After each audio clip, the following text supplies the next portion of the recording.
Welcome back. All right, a late night, so a full day of hockey, and it ends up being around 12 hours of hockey today. But playoff hockey, it's a little easier to tolerate than some of the regular season. Some of those games aren't necessarily a lot of fun to watch. But anyways, Oilers and Kings. It is Kemper versus Pickard in this one. Both goaltenders were fantastic in this game.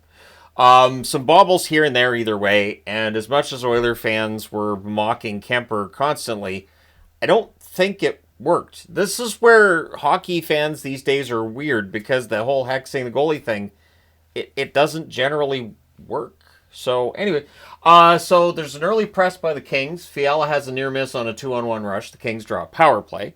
There's an early cycle. There's a shorthanded rush by Nugent Hopkins. Kempe then has a shot that's blocked. The Oilers clear. A shorthanded Henrique's rush leads to an offensive zone faceoff, and that's what you want when you're killing a penalty.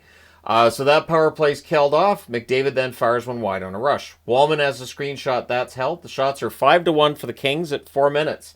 Starting a game doesn't seem to be a problem for the LA Kings, does it?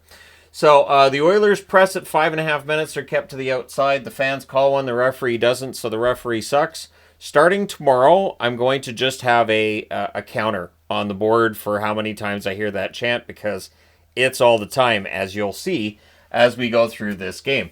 Good forechecking by the Oilers. Edmondson has a screenshot that's saved. Laferriere is denied. Things get pushed in a hole by Kemper. And then at 10:35, Trevor Moore on a turnover. Wires one from the right circle. Dano with the assist. It's 1-0 in favor of the LA Kings. That was the 11th shot on net for the Kings. The Oilers had 5. McDavid has a net drive chance that's held. Hyman misses an open net on a tic-tac-toe play. Fogel has the stick die on a rush. We get a power play for the Kings. Early clear. Byfield then has a rush chance that's saved. The Oilers clear again. A net feed to Byfield gets picked off. It's cleared. Power play's killed off. The Oilers rush after it's done. McDavid has a net drive chance that's held. The Kings press in the final minute. It's 1-0 LA after 1. Second period, Draisaitl hits the side of the net on the opening shift, and then at 1:29, Fogel buries his own rebound. Pickard protests this one. Deno with the assist. There was no challenge. I thought it would have been 50-50, that it would have been overturned. But considering the drama about, goalie interference and all that fun stuff, I understand why it was not challenged. Kings press for another. The Oilers draw a power play. Early back-to-back clears. And then Perry buries his own rebound at the net. Draisaitl and Nugent Hopkins with the assists at 4 minutes and 11 seconds. And interestingly, Perry hits that out of the air with his stick. And was it above the crossbar? Was it too high? They do not challenge either. So this might be a series now where neither coach really wants to put in a challenge just in case you don't want to end up having to kill off a penalty. The Kings look to respond. Shots are 5-3 LA at 6 minutes. Nugent Hopkins has a rush chance that's held. And then at 7:32, on a nice deke, on a fast break, Fiala scores to make it a 3-1 lead. Laferriere with the assist. Now we know that the Kings with the lead. It's weird too, because all regular season with a lead, the Kings were fantastic. And it's like they've forgotten. I don't know if they've forgotten how to play with a lead, but it looks like it. And I understand that the Oilers are really good at comebacks as well, but this Kings team, that shutdown portion of the game is really important.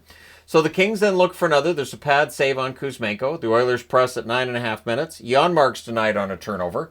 We get a power play for LA. Early clear. Kempe fires one wide. We get another clear, and then we get 19 seconds of 4-on-4. The Kings power play was also not anything to write home about tonight. The Oilers come out of that with the power play on the other side of the 19 seconds of 4-on-4. Draisaitl's denied. There's a shorthanded 2-on-1. Trevor Moore has a chance that's held. Perry has a slapper that's blocked. Power play is killed off. Everything's killed off there. And then Nurse has a wrist shot after that's held by Kemper. Gavrikov has a rush chance that's blocked out. The Oilers then press with 3 minutes left. Arvidsson fires one high via a 3-on-2 rush. It's 3-1 LA after 2. But the third period has been an issue for the Kings throughout the series, and tonight kind of echoes that. So third period, Perry can't bury one in close. Perry then lands on Kemper as the puck's held. Good forechecking by the Oilers. Bouchard has a slapper that's held. Klingberg's robbed on a one-timer as well. The shots are 4-2 Edmonton at 4 minutes. It stays about like that in terms of ratios. Draisaitl has a wrister that's blocked. The Kings rush. Fiala wins the race to the puck with Draisaitl and clears it. The Oilers are building momentum. Kings are forced to ice it. And this is the thing. They do not seem to have the ability to handle that Oilers forecheck late in the game. So at 7:51, not long after, Bouchard puts one in off Doughty's skate. Draisaitl and McDavid with the assist. Suddenly it's 3-2. And then the Oilers look to tie it. The momentum's there. The Kings don't seem to have an answer. Byfield has a 3-on-2 chance that's held. Wallman has a screenshot that's held as the Oilers are pressing. The fans call one. The referee does not. So the referee is informed that he sucks. The Oilers press with 7 minutes left. We get a post for Fiala on a rush.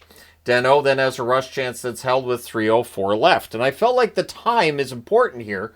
Goalie pull happens with 2:25 left. The Kings guilty of an icing with 1:52 left. Perry has a shot that's held with 1:07 left. And they just keep pushing, do the Oilers, and they tie it. At 19:31, Evan Bouchard. It's a point shot past a screen. Anybody who wants to criticize Evan Bouchard after the game he had tonight, by all means, let me know in the comments, because he was the best player in this game. Draisaitl and McDavid with the assists on that. So it is now a 3-3 tie. We are going to overtime. In the overtime, I mean, it just keeps up.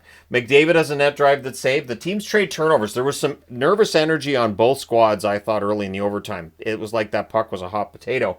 Kuzmenko has a net feed that's blocked. Arvidsson has a one-timer that's saved. McDavid then has a rush that's turned aside as Darcy Kemper starts getting a bit of a workout in the overtime. Fredericks denied. Kemper holds there. Kane has a stuff attempt, saved as well. And the Kings are just on their heels. They're just back all the time. And whenever they get the puck, all they have the energy to do is clear it and try to get a line change, which is not usually a recipe for victory. So Kulak has a screenshot that's caught and held. McDavid then has, or the Oilers press 6 minutes in. Podkolzin to Janmark gets blocked. Fans call one, the referee does not. So, right. They did the chant again. McDavid has a rush chance held. Moore is going to need some ice packs tonight. Trevor Moore got dropped at least, I want to say 4 times. I watched him get absolutely hammered to the ice. The fact Trevor Moore kept getting up and staying in the game just shows, A, how tough he is, and that, it's why he's one of my favorite players. Really is. Nugent Hopkins nearly ends on a turnover. Henrique's denied from the doorstep. Things are pushy on a hold by Kemper as he continues to try to hold back all the water in the dam by himself. Bouchard has a one-timer that's kicked aside. Moore nearly ends it, but doesn't. The Oilers survive this weird bouncing puck at their own net, and Pickard kind of losing track of it. Doughty fires one wide during a rare Kings press. I would go as far as to say that was the only real pressure the Kings had and didn't really get much out of it. Moore was the closest you got, and that was before that press got started. Perry's denied. Draisaitl's denied as well. The Kings just kept teeing it up for the Oilers. I think, and again, I don't cheer for either of these teams, but I started getting mad because like the Kings just keep, if you're going to clear it. Don't just hand it to Bouchard at the point. Don't take the puck and deaden it in the corner so that Perry or Draisaitl or McDavid can come in and just take it. Like, it looked like the Kings were like, well, here, guys, take it. We want to see what you could do with it. Don't worry, Darcy, we know you got this. Like, I don't know that I've seen that in overtime before. Just a team that's not doing anything to help their own goaltender. So the Kings are forced to ice it. The Oilers end up drawing a power play because Kings players were on the ice for about 3 minutes there. So you know it's over. And I even said to my wife, because Yvonne was in here watching it with me, because I'm not watching 5 games at once so she can handle watching the game with me. And I said, this has to be over. There's no way the Kings are going to kill this. So there's an early clear of the Oilers cycle. The fans called for a penalty to get a 5-on-3, but before they could start another chant, Draisaitl, he hits the power play marker to tie the series at 2. It is a 4-3 win for the Oilers. The LA Kings have to learn how to protect a lead.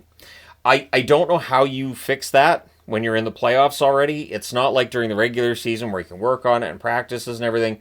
The Kings have completely forgotten how to protect a lead. And for the Oilers now, there's no fear for the Oilers. The Oilers know no matter what the score is, they're not out of it. All they have to do is get a goal, and then the LA Kings are running around like the Washington Generals, right? And your team becomes the Harlem Globetrotters. So at 18-17 of the first overtime, as I started thinking I might need a number 5 on the board for the second overtime, Yeah, big win for the Oilers. Series is now tied at 2, headed back to LA. So LA wins both games at home. They lose both games on the road. This is why home ice was so important to the LA Kings. Shots on net, 14-6 LA in the first, 14-9 in the second, and then they kind of went, 15-6 for Edmonton in the third, and then 18-7 in the overtime. So all the camper. Look, the shots were 48-41. Or 49-41 actually, because the shots were updated. So I'm just going to go ahead and change that. In fact, I'm going to do that in black. Why not? 49-41 were the shots. 19-7 for the Oilers in the overtime. So I guess that 19th shot was Draisaitl's that won it. So Kemper saved 18 shots in overtime. A lot of them right in close. He played fantastic. No support, none. The Kings should be ashamed of only getting 13 shots while the Oilers had 34 over that same time period. Power plays, LA 0 for 3, Edmonton 2 for 3. So power plays big for the Oilers, not so big for the Kings. The hits, 53-44 for the Oilers, so they out-hit them and outshot them. Kemper saves 45 out of 49. Pickard, I have not mentioned Pickard, but Pickard had a good game. 38 saves on 41 shots. He will be the starter for Game 5. I think this officially makes Skinner the backup for the rest of this series. I would be very surprised to see Skinner again in this series. So we'll see how things go. Let me know your thoughts in the comment section below as always. I do wonder with the LA Kings, the past 3 years they've faced the Oilers, there have been times they've had the Oilers down. They haven't been able to close it out. I'm wondering if that's starting to get in their heads as well.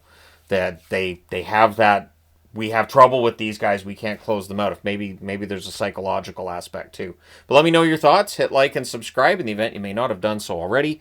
Thank you guys so much for all your support as always. I will talk to you again soon.